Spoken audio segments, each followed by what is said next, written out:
Hi hello friends, welcome back to our channel. இன்றைக்கி நாம் பார்க்க போகிறது Dragon Ball classic season 1 episode 7 the ox king on fire mountain. So starting சீன்லேயே பார்த்தீங்கன்னா நம்ம புல்மா, அப்புறம் பன்னி, அப்புறம் கோகு, இவங்க 3 பேரும் காரில் வந்துக்கிட்டு இருக்காங்க. அப்போ நம்ம புல்மா வந்து அந்த மலையை பற்றி கேட்கும் போது நம்மளோட ஊலாங் சொல்கிறாரு, அதாவது இந்த மலை வந்து ரொம்பவே ஃபயராக உள்ளதாங்க. ஆமாங்க, ஒரு காலகட்டத்தில் வந்து இந்த மலையில் வந்து வானத்திலேருந்து ஏதோ ஒரு எரிக்கல் வந்து இந்த மலையில் விழுந்ததாகவும் அதனால இந்த மலையே வந்து பற்றி எறிகிறதாகவும் வந்து நம்ம ஊலாங் வந்து சொல்லிட்டு வராரு. இப்படி இவங்க அந்த மலையை பற்றி பேசிட்டு வரும்போது திடீர்னு நம்ம கோகு இருக்காரு பார்த்தீங்களா, அங்கே பாருங்க சூரியன் உதிச்சிடுச்சு, வாங்க போவோம் அப்படிங்கும் போது உடனே புல்மா வந்து சூரியன் உதிச்சிடுச்சா, இது மத்தியான நேரமாச்சே அப்படின்னு சொல்லிட்டு வருவாங்க. கிட்டக்க பார்த்தா தான் தெரியுங்க, அதுதாங்க அந்த ஃபயர் மவுண்டைன். உடனே பின்னாடியே வந்து நம்ம எமிச்சா இருக்காரு பாருங்க, அவருமே வந்து அவங்கள வந்து ஃபாலோ பண்ணிக்கிட்டே தாங்க வந்துகிட்டு இருப்பாரு. இப்போ இந்த பக்கம் நம்ம மாயும் நாயும் காட்டுறாங்க. ஆமாங்க, போன தடவை அந்த கார் வெடிச்சு போனாங்க பார்த்தீங்களா, அதோட இவங்க போயிட்டு இருக்காங்க. போகும்போது என்ன ஆகுதுன்னு பார்த்தீங்கன்னா, இன்னைக்கு நம்மள மாஸ்டர் ஏதோ திட்ட போறாரு, நம்ம வேற தப்பு பண்ணிட்டோம், இன்னைக்கு நம்மள என்ன பண்ண போறாரோ அப்படின்னு இவங்க பயந்துகிட்டு போகும்போது அந்த இடத்துல வந்து நாய் சொல்லுங்க, நீ வேணா பாரு மாஸ்டர் இன்னைக்கு என்ன சொல்லுவாருன்னா, நீங்க எனக்காக இவ்வளவு கஷ்டப்பட்டிருக்கீங்க, வாங்க ஏதோ ஒரு வாட்டி தப்பான பரவாயில்ல, நீங்க வந்து ஜூஸ் குடிக்கலாம் அப்படிங்கிற மாதிரிலாம் மாஸ்டர் சொல்லுவாரு. அப்படிங்கிற மாதிரி இவங்க பேசிக்கிட்டே போறாங்க. அப்படி போகும்போது அந்த இடத்துல ஃபிலாஃப் கிட்ட போறாங்க. ஃபிலாஃப் உடனே சரி சரி ஒன்றும் நடந்தது தப்பு இல்லை, நீங்க வந்து இங்க உட்காந்து சூப்பு குடிங்க அப்படின்னு சொல்லுவாரு பாருங்க. உடனே இவங்க நான் என்ன சொன்ன மாதிரி நான் சொன்ன மாதிரியே நடந்துட்டு அப்படின்னு சொல்லுவாரு பாருங்க. இப்பெல்லாம் சொல்லுவேன்னு நினைச்சிங்களாடா, நீங்க இதுக்கு கூட லாய்க்கில் உங்க 2 பேரையும் விடவே கூடாதுடா அப்படின்னு சொல்லிட்டு என்ன பண்ணுவாருன்னா, ஒரு மிஷின் மாதிரி இருக்குங்க, அதை வர வச்சு நம்மளோட மாயும் நாயும் என்ன பண்ணுவாரு, கையில் பிடிச்சி அப்படியே வானத்தை தூக்குவாருங்க. ஆமாங்க, அந்த மிஷினில் வந்து எப்படின்னா மேலே தூக்கி மின்னல் இருக்கு பாருங்க, அது வந்து அவங்களை அட்டாக் பண்ணுற மாதிரி ரெடி பண்ணுவாருங்க. அப்படி வந்தோடனே அவங்க மேலே வந்து மின்னல் அட்டாக் பண்ணிடும். ஸோ இது தாண்டா உங்களுக்கு தண்டனை அப்படின்னு சொல்லிட்டு இருப்பாரு. உடனே நம்ம பிலாஃபும் வந்து சாப்பிட்டுக்கிட்டு இருப்பாரு பார்த்தீங்களா, அதோட ஸ்பூன் நீட்டு வர பாருங்க, அந்த ஸ்பூன் வந்து அவருக்கும் மின்னல் அடிச்சிருங்க. ஸோ இங்கே இப்படி போயிட்டு 3 பேரும் என்ன பண்ணுவாங்கன்னா அந்த ஃபயர் மவுண்டைன்ட்டு போவாங்க. கிட்டக்க போனோடனேவா ஒரே இதாக இருக்குங்க. அப்போ நம்ம உலாங்க இருக்கார் புல்மா கிட்ட சொல்லுவார், இது மாதிரி வந்து இந்த ஃபயர் மவுண்டைன்ட்டு நம்ம போவேனா, இப்பயும் சொல்கிறேன் இங்கே வேணாம், ஏன்னா இந்த மலை மேலே வந்து தான் ஆக்ஸ் கிங்கோட கோட்டை இருக்கு. ஆமாங்க, இந்த மலை மேலே தான் வந்து ஆக்ஸ் கிங்கோட கோட்டை இருக்கான். அவர் வந்து மலையோட கீழே இருக்காரு.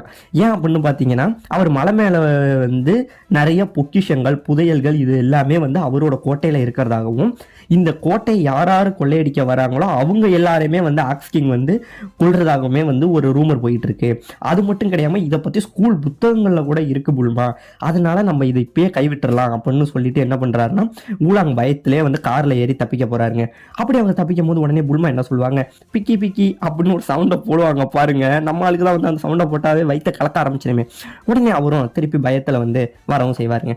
இந்த பக்கம் நம்ம எமச்சாவும் கேட்டோம் இப்போ மலையை பற்றி பேசிகிட்டு இருப்பாங்க. என்ன எமச்சா இவன் மலையை பற்றி இப்படி சொல்கிறாங்க, நம்ம எப்படி போகிறது, இதுதான் அவரோட கோட்டையாமே, இதுக்குள்ளே எப்படி போகிறது அப்படிங்கிற மாதிரி அவங்களும் வந்து அந்த மலையை பற்றி ஒரு இடத்துல பயந்துக்கிட்டு இருப்பாங்க. அந்த டைமில் அவங்க டிராகனை வேகமாக வந்து ஒரு பொண்ணை விரட்டிக்கிட்டு வரும். அந்த பொண்ணு ஒரே பயத்தில் என்ன விட்டுரு விட்டுரு அப்படின்னு கத்திக்கிட்டு வருவாங்க. அவள் பயத்தில் என்ன பண்ணுவா அப்படின்னு பார்த்தீங்கன்னா, அவள் தலையில் வந்து ஒரு ஹெல்மெட் இருக்கும் பார்த்தீங்களா, அதை டக்குன்னு கைட்டிக்கிட்டு போய் அந்த டிராகனோட கழுத்தை துண்டாக வெட்டுங்க. வெட்டுனதுக்கு அப்புறம் அப்பையும் பயந்த மாதிரி ஒரு லேசர் மாதிரி விட்டு அந்த டிராகனே அழிச்சிருவாங்க. ஆனால் அதில் என்ன ஹைலைட்னா, அவள் தான் அழிச்சாங்கிறது வந்து அவளுக்குமே தெரியாதுங்க.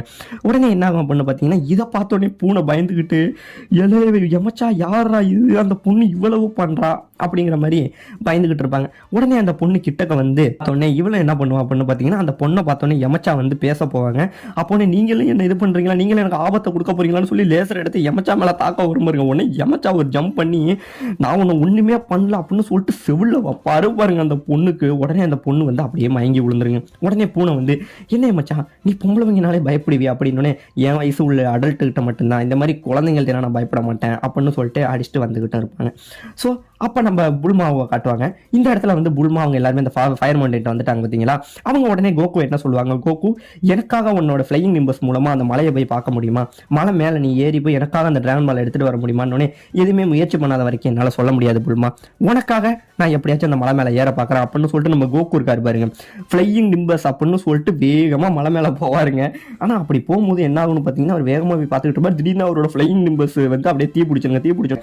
அவரோட வாள் வந்து தீ பிடிச்சிருங்க. தீ பிடிச்சோடனே வேகமா என்ன பண்ணுவாரு, எரியுது எரியுது எரியுது அப்படின்னு சொல்லிட்டு ஒரு நதியில போய் விழுந்துறவும் செய்வாருங்க. இந்த பக்கம் பாத்தீங்கன்னா நம்ம புல்மாவும் நம்ம ஊழாங்க நின்றுட்டு இருந்தாங்க பாருங்க. அவங்களுக்கு பின்னாடி ஒரு சத்தங்க, யாருன்னு பார்த்தா நம்ம ஆக்ஸ்கிங் பின்னாடி வந்தோடனே இவங்க 2 பேரும் பயப்படுவாங்க பாருங்க. ஒரு பயந்தோடனே நம்ம ஆக்ஸ்கிங் சொல்லுவாருங்க புல்மா கிட்ட, நீங்க என்னோட இந்த நகையை திருட தானே வந்திருக்கீங்க, உங்களை எப்படியும் விட மாட்டேன்டா அப்படின்னு சொன்னோடனே நம்ம புல்மா கத்துவாங்க பாருங்க, கோகு அப்படின்னு. உடனே நம்ம கோகு வந்து அந்த கம்பு மாதிரி ஒன்று வச்சிருப்பாரு பாத்தீங்களா, அதை எடுத்து அங்கே இருந்து நீட்டிக்கிட்டு வந்து உழுவாரு பாருங்க, என்ட்ரி கொடுப்பாரு பாருங்க.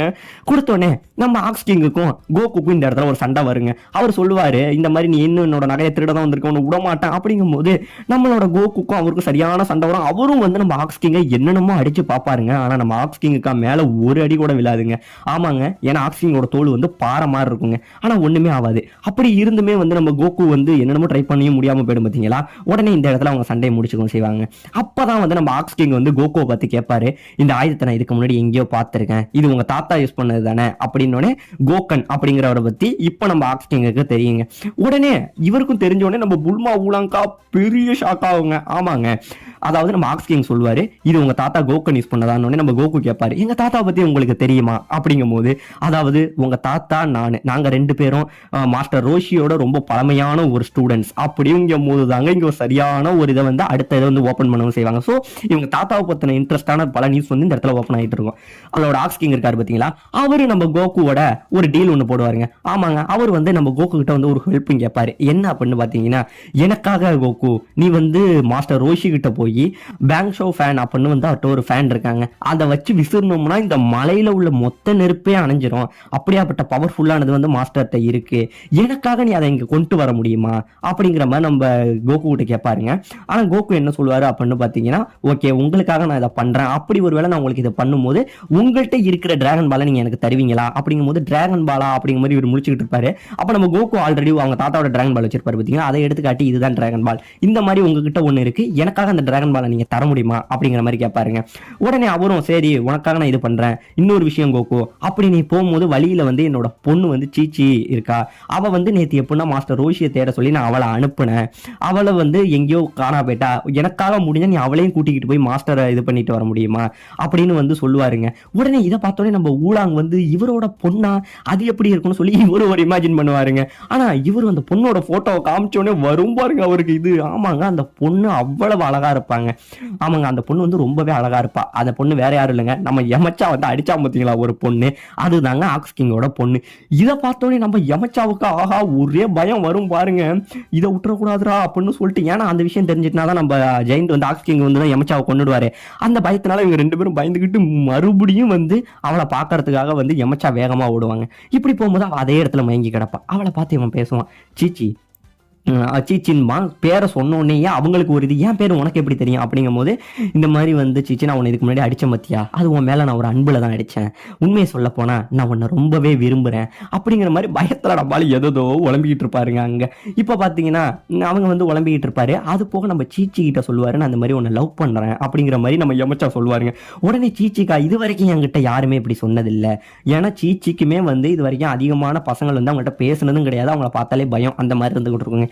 அப்படின்னு நம்ம சீச்சிக்கும் இவர் மேல லைட்டா கிரஷ் ஆரம்பிக்குது. இந்த பக்கம் நம்ம கோகு காமிச்சாங்க பாத்தீங்களா, கோகு வந்து இந்த இடத்த விட்டு கிளம்புறாரு. அப்போதைக்கு நம்மளோட அந்த ஜெயின் இருக்காரு பாருங்க ஆக்ஸ்கிங், அவர் சொல்றாரு, அவளை எப்படியாச்சும் நீ கூட்டிட்டு வா கோகு, எனக்கு தெரிஞ்சு நீயே வந்து நீயே சீச்சியை கல்யாணம் பண்ணி அவளை உன்னோட மணமகளா ஆக்கிக்க கூடாது அப்படிங்கிற மாதிரி சொன்னோடனே அவருக்கு அதை பத்தி ஒண்ணுமே தெரியாது. அப்படின்னா என்னங்கிற மாதிரி இருக்குங்க அவருக்கு.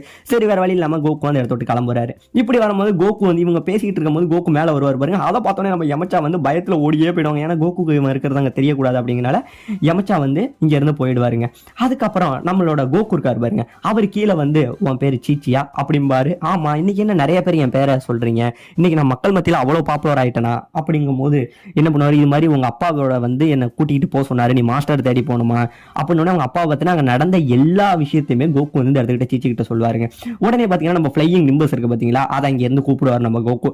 சரி இதுல என்னால ஏற முடியுமா அப்படின்னு அவங்க கேட்பாங்க. அந்த இடத்துல கோகு என்ன சொல்லுவாருன்னு பாத்தீங்களா, இதுல ஏறதுக்கு வந்து யாரு மனசு சுத்தமா இருக்கோ அவங்களால மட்டும்தான் இதுல ஏற முடியும் அப்படிம்பாரு. அப்படிம்பாரு. அப்படிங்கும்போது நம்மளோட சீச்சி சொல்லுவாங்க, என் மனசு வந்து ரொம்பவே சுத்தம், நான் ஒன்றை தாண்டின சுத்தம் அப்படின்னு சொன்னோடனே நம்ம சீச்சியால் ஏற முடியுமா அப்படிங்கிறதுக்காக அவங்க மேலே ஏறுவாங்க. ஆனால் அவங்களுக்கு ஹைட்டு பத்தாது. உடனே என்ன பண்ணுவாங்க, கோகு வந்து நான் உனக்கு ஹெல்ப் பண்ணுவா அப்படிம்பாங்க. உடனே சீச்சி என்ன பண்ணுவாங்க, கோகுவோட வால் இருக்கு பாருங்க, அதை பிடிச்சி வந்து மேலே ஏறுவாங்க பாருங்க. அப்படியே கோகு ஒரு பயத்தில் கீழே விடுவாருங்க. ஆமாங்க, இந்த இடத்துல இன்னொரு ஒன்று ரிவீல் பண்ணுவாங்க. அதாவது கோகுவோட வாழை பிடிச்சிட்டோம்னா அதுதான் அவரோட வீக்னஸ் தான். இந்த இடத்துல அவர் சீச்சி கிட்ட சொல்லுவார், உனக்கு என்ன ஆச்சுங்கும் போது இந்த மாதிரி என்னோட வாழை பிடிச்சா என்னோட மொத்த பவருமே லாஸ் ஆகிற மாதிரி நான் ஃபீல் பண்ணுவேன் அப்படிங்கிற மாதிரி சொல்றாரு. இது எல்லாத்தையும் நம்ம எமச்சாவும் பூனையும் கேட்டோன்னே, ஓ உன்னோட வீக்னஸே உன் வால்ல தானா, இது எனக்கு போதுண்டா அப்படிங்கிற மாதிரி சொல்லிட்டு இந்த இடத்துல நம்ம சீச்சி கோகு இவங்க 2 பேரும் மேல அப்படியே போயிட்டு இருப்பாங்க.